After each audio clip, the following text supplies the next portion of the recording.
Princípio que vale milhões.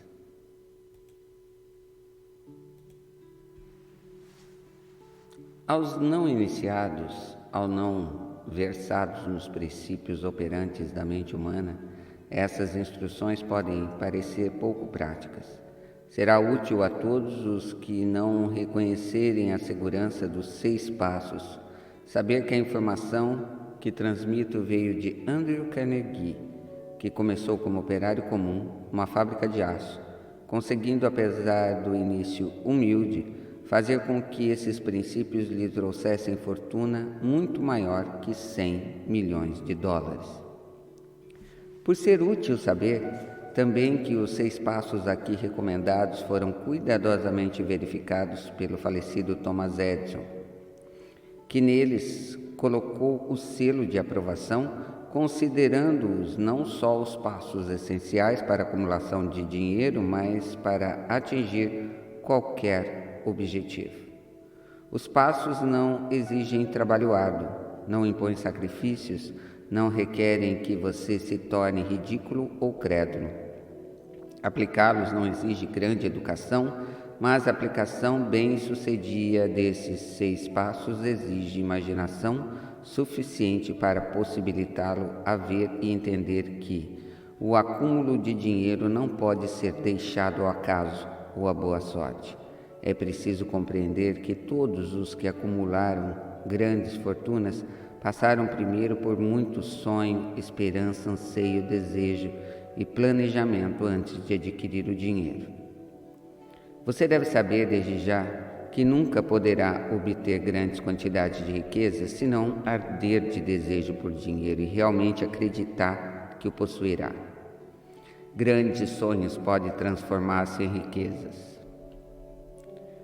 Nós que estamos nessa corrida de riquezas, devemos saber que este mundo mudado em que vivemos exige novas ideias, novas maneiras de fazer as coisas, novos líderes, novas invenções, novos métodos de ensino, novos métodos de compra e venda, novos livros, novas literaturas, novos programas de televisão, novas ideias para fitas de cinema.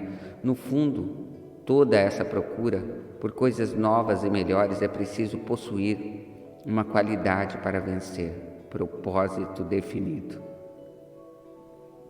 Conhecimento do que se quer e um desejo ardente de possuí-lo. Nós, que desejamos acumular riqueza, devemos lembrar-nos que os verdadeiros líderes do mundo sempre foram homens que dominaram e empregaram as forças intangíveis e invisíveis da oportunidade ainda inexistente, convertendo-as às forças ou impulsos do pensamento, em arranha-céus, cidades, fábricas, aviões, automóveis e todos os tipos de utilidade que tornam a vida mais agradável. Ao planejar a aquisição da sua quantidade de riqueza, não deixe que ninguém influa sobre você, zombando do sonhador. Para conseguir os grandes prêmios nesse mundo mudado, é preciso captar o espírito de grandes pioneiros do passado, cujos sonhos deram à civilização tudo o que tem de valioso, o espírito que serve de sangue vital do nosso próprio país. A sua oportunidade e a minha para desenvolver e negociar nossos talentos. Se o que você quiser fazer está certo e você acredita nisso, vá em frente, faça-o, concretize seu sonho. E não se importe o que eles possam dizer se você sofrer alguma derrota temporária. Eles talvez não saibam que cada fracasso traz em si a semente de um êxito equivalente. Thomas Edison sonhava com a lâmpada que podia ser operada por meio da eletricidade. Começando onde se encontrava, a pôr seu sonho em ação, e apesar de mais de 10.000 fracassos, persistiu no sonho até torná-lo realidade física. Sonhadores práticos não desistem. Weyland sonhava com uma cadeia de charcutarias, transformou o sonho em ação e agora as charcutarias unidas ocupam os melhores cantos da América. Os irmãos Wright sonhavam com uma máquina que voasse. Atualmente, podem ver evidências no mundo inteiro de que o sonho era sensato.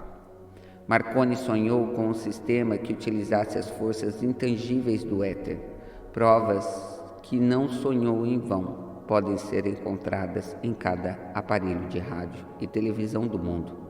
Pode interessar-lhe saber que os amigos de Marconi fizeram-no ser detido e examinado num hospital psiquiátrico quando ele anunciou que descobrira a princípio através do qual poderia enviar mensagens pelo ar, sem o auxílio de fios ou quaisquer outros meios físicos de comunicação. Os sonhadores de hoje passam melhor. O mundo está repleto com uma tal quantidade de oportunidades que os sonhadores do passado jamais conheceram.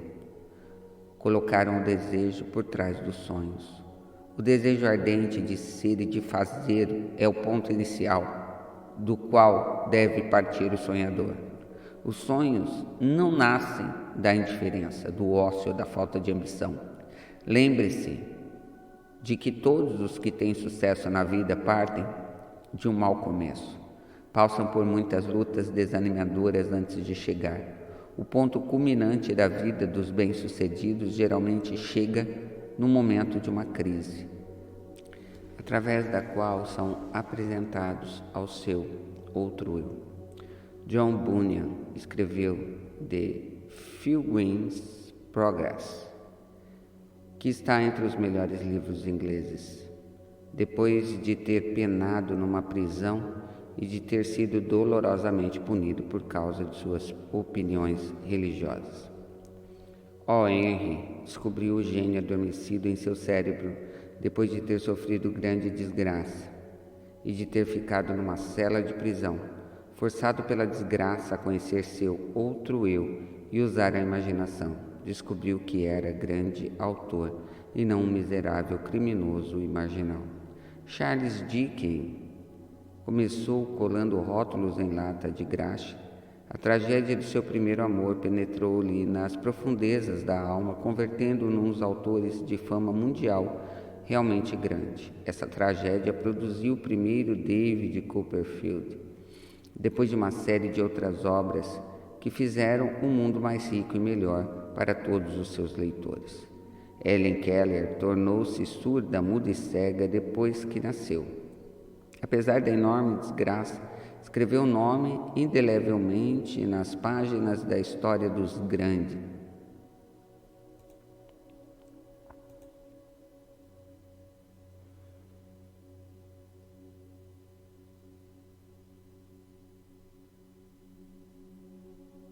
Sua vida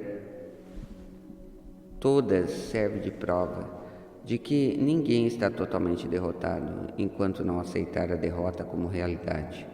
Robert Barnes era um camponês iletrado, atormentado pela pobreza, cresceu bêbado.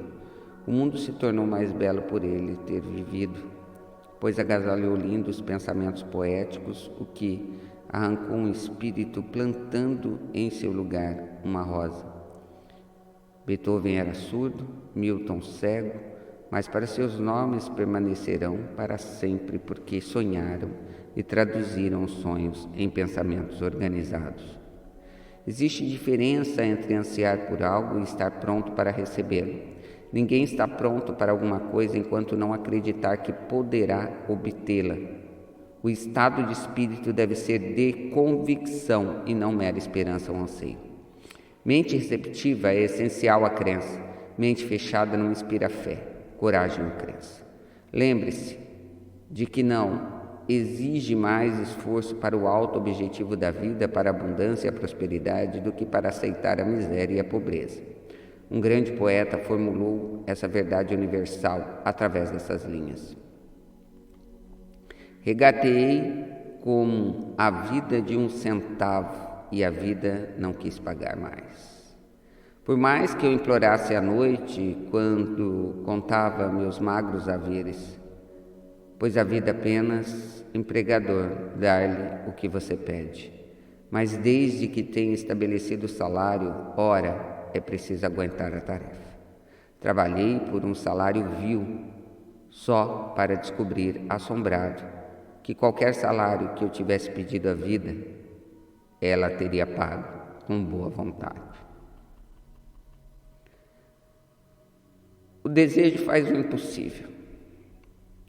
Para um clímax adequado ao presente capítulo, quero apresentar uma das pessoas mais incomuns que vi pela primeira vez alguns minutos depois que nasceu. Veio ao mundo sem nenhum sinal físico de orelhas e o médico admitiu, quando apertaram para dar a opinião sobre o caso, que a criança podia ser surda e muda para o resto da vida. Contestei a opinião do médico. Eu tinha o direito, era pai da criança. Também eu cheguei à decisão e formei opinião, mas expressei a opinião silenciosamente, no segredo do meu coração. Sabia no íntimo que meu filho iria ouvir e falar. Como? Tinha certeza de que devia de existir um meio e sabia que o encontraria. Pensei nas palavras do imortal Emerson. Todo o curso das coisas serve para ensinar-nos a fé. Basta nos obedecer. A orientação para todos nós, e se ouvirmos com humildade, escutaremos a palavra certa. A palavra certa, desejo. Mais do que qualquer outra coisa, eu desejo que meu filho não fosse surdo-mudo. Desse desejo, jamais retrocedi, nem por um segundo. O que podia eu fazer? Teria de achar qualquer modo, meio de transplantar para a mente da criança o meu ardente desejo de transmitir-lhe som ao cérebro, sem o auxílio de orelhas. Assim que ela estivesse com idade suficiente para cooperar, encher-lhe-ia de tal modo a mente, com desejo ardente de ouvir, que a natureza, por métodos próprios, se incumbiria de traduzi-lo em realidade física. Esse raciocínio todo teve lugar ao meu cérebro e não mencionei a ninguém. Todos os dias renovava o juramento que fizera a mim mesmo de que meu filho não seria surdo-mudo. Com o correr dos anos, quando começou a notar as coisas ao seu redor, observamos que tinha um grau leve de audição. Ao chegar à idade em que as crianças geralmente começam a falar, não fez a menor tentativa de sentido, mas percebimos, por suas ações, que ouvia vagamente certos sons. Era tudo que eu queria saber. Estava convencido de que, se ele pudesse ouvir mesmo um pouco, poderia desenvolver a maior capacidade de audição.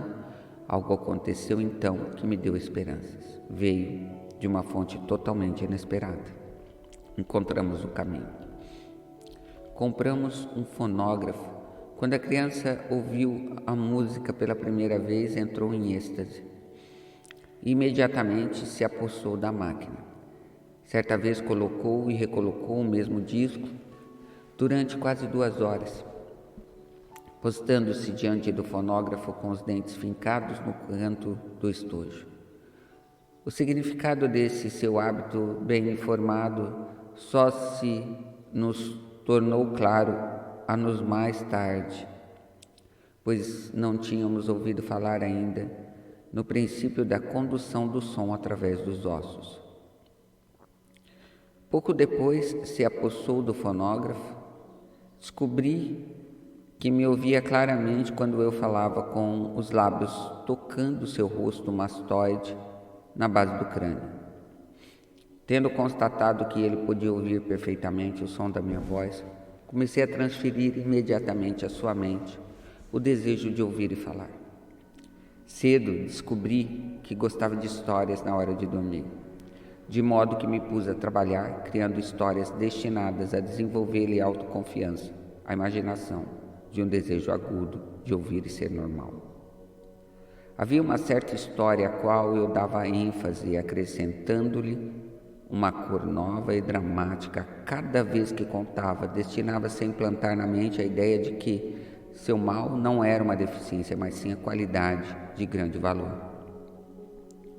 Apesar do fato de que todas as filosofias que estudei indicarem claramente que toda diversidade traz em si a semente de uma vantagem equivalente, devo confessar que não tinha a menor ideia de como esse mal poderia algum dia tornar-se um bem. Nada podia detê-lo.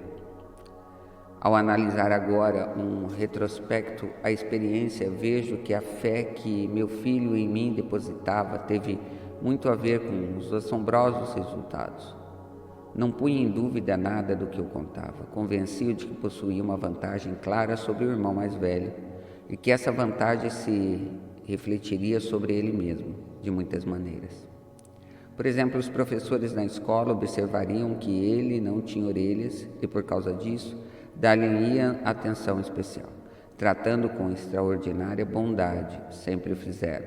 Convenci também de que, quando tivesse idade suficiente para vender jornais, o irmão mais velho já se tornara jornaleiro, teria grande vantagem sobre o humano, pois as pessoas lhe pagariam mais pelo produto, vendo que ele era um menino inteligente e aplicado, apesar de não ter orelhas. Quando estava com 7 anos, demonstrou a primeira evidência de que o nosso método de programação na mente estava produzindo resultado. Durante meses implorou o privilégio de vender jornais, mas a mãe não quis dar-lhe consentimento ao projeto. Finalmente resolveu tomar o assunto em suas próprias mãos. Uma tarde, quando ficou em casa com os criados, subiu a janela da cozinha, caiu sentado no chão e saiu sozinho. Tomou emprestado 6 centavos do sapateiro da vizinhança, investiu em jornais, vendeu e os reinvestiu o capital e continuou repetindo o processo até tarde da noite. Após o balanço das contas e de pagar os 6 centavos que pedira emprestado ao seu banqueiro, teve um lucro líquido de 42 centavos. Ao chegar em casa, naquela noite, encontramo-lo na cama, dormindo, apertando o dinheiro na mão. Sua mãe abriu a mão e tirou as moedas e chorou. Ora essa, chorar pela primeira vitória do filho parecia tão fora de propósito. Minha reação foi o oposto. Ri com todo o coração, pois sabia que a minha tentativa de implantar na mente da criança tinha atitude de fé em si mesmo obtivera sucesso. Sua mãe viu, nessa primeira aventura comercial, um menininho surdo que saíra pelas ruas, arriscando a vida para ganhar dinheiro. Eu vi um pequenino homem de negócios, corajoso, autoconfiante, ambicioso, cuja confiança em si mesmo aumentara 100%. Porque entrara nos negócios por iniciativa própria e vencera. A transação me agradou porque percebi que provara ser capaz de recursos que o acompanhariam pela vida inteira.